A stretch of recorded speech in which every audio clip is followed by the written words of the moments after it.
Good morning दिल से foodie अमन लगा की फूडी आप सभी को आपकी फ्रेंड एसके स्टाइल का प्यार भरा नमस्कार। Wish you very happy motivative Monday and wish you merry Christmas. Christmas है और चारों तरफ क्रिसमस की धूम है, तो उम्मीद है कि हम आप सभी का क्रिसमस बहुत अच्छे से गया होगा।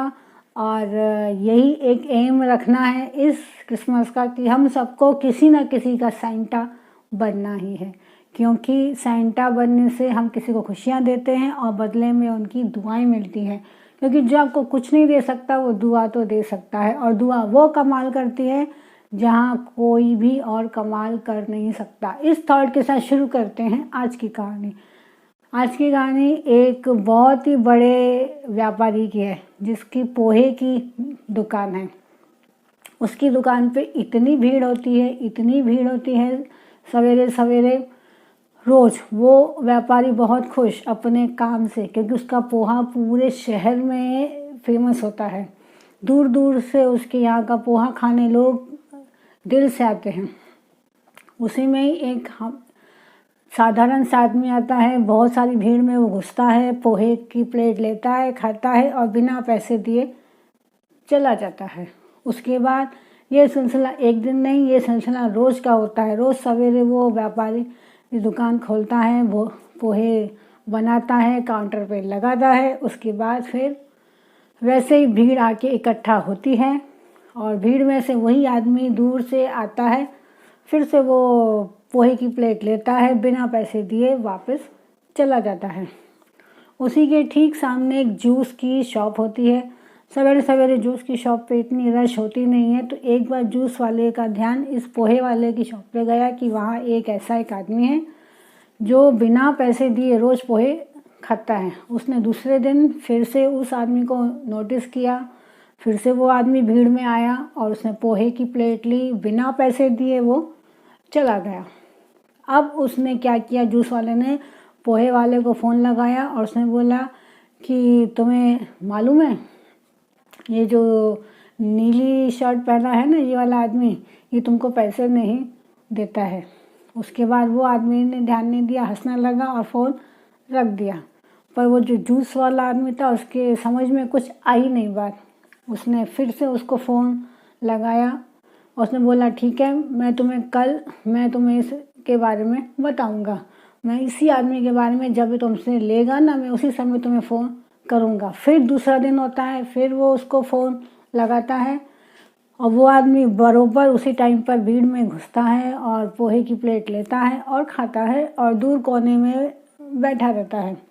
वो जूस वाला फिर उस पोहे वाले को फ़ोन करता है कि ओ भैया, वो देखो वो जो सामने सेंटर पे आदमी बैठा है ना, वो है, वो कभी तुम्हारे पैसे देता नहीं है और मैं इनको 2-3 दिन से नोटिस कर रहा हूँ, ये बिना पैसे दिए यहाँ से जाता है।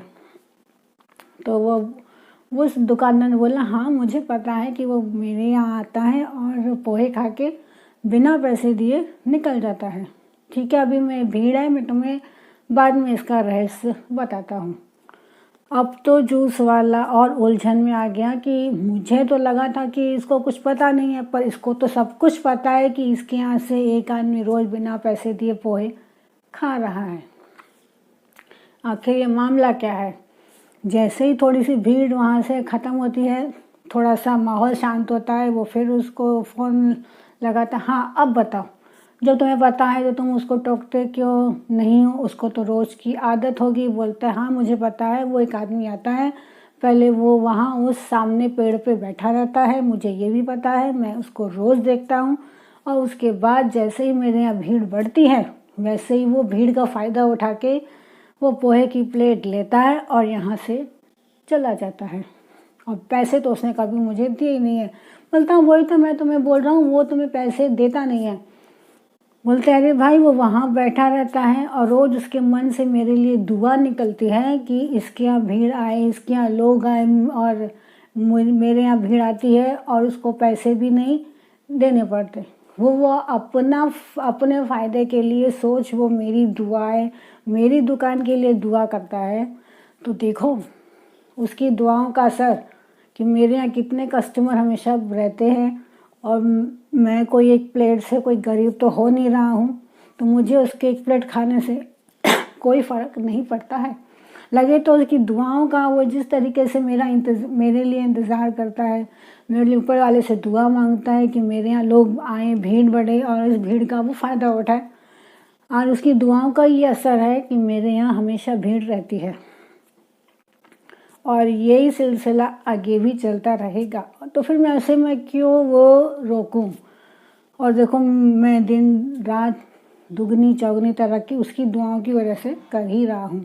तो दोस्तों, देखा कहानी कितनी छोटी सी थी। उस पोहे वाले ने उस सामने वाले आदमी की नेगेटिव बातों को भी कितना पॉजिटिविटी लिया और उसके लिए वो सैंटा बन गया। उसको पता था कि उसके यहाँ से पोहे की प्लेट बिना पैसे दिए जाती है, फिर भी उसने कोई उल्टा रिएक्शन नहीं किया, नेगेटिव साइन नहीं दिए, बल्कि उसने उसको अनदेखा किया, जैसे मैंने कुछ देखा ही नहीं। और एक रियल मायने में वो उसका सैंटा बन गया। और वो उसकी जो नेगेटिविटी वाली बातें थी कि उसकी यहाँ से जा रहा है, बल्कि उसने उसका पॉजिटिविटी में ले लिया कि वो उसके लिए कितनी दुआएं मांगता है कि मेरी दुकान पे भीड़ खड़ी हो जाए। तो दुआओं में इतनी ताकत होती है जो शायद हम पैसों से दे नहीं सकते।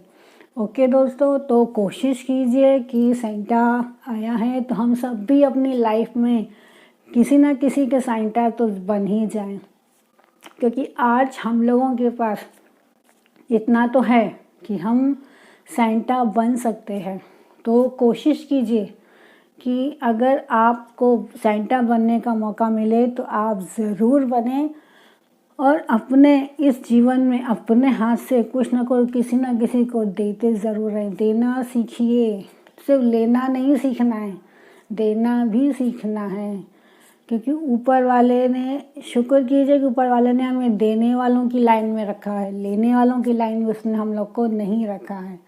ओके दोस्तों, और अगर आप किसी को सुख नहीं दे सकते, कुछ दे नहीं सकते, तो उन्हें दुख देने का भी हक आपके पास तो नहीं है। ओके दोस्तों, उम्मीद है कि आपको ये कहानी पसंद आई होगी। फिर मिलेंगे अगले हफ्ते एक न्यू स्टोरी के साथ। तब तक अपना ख्याल रखिए और wish you very merry Christmas. By S के स्टाइल।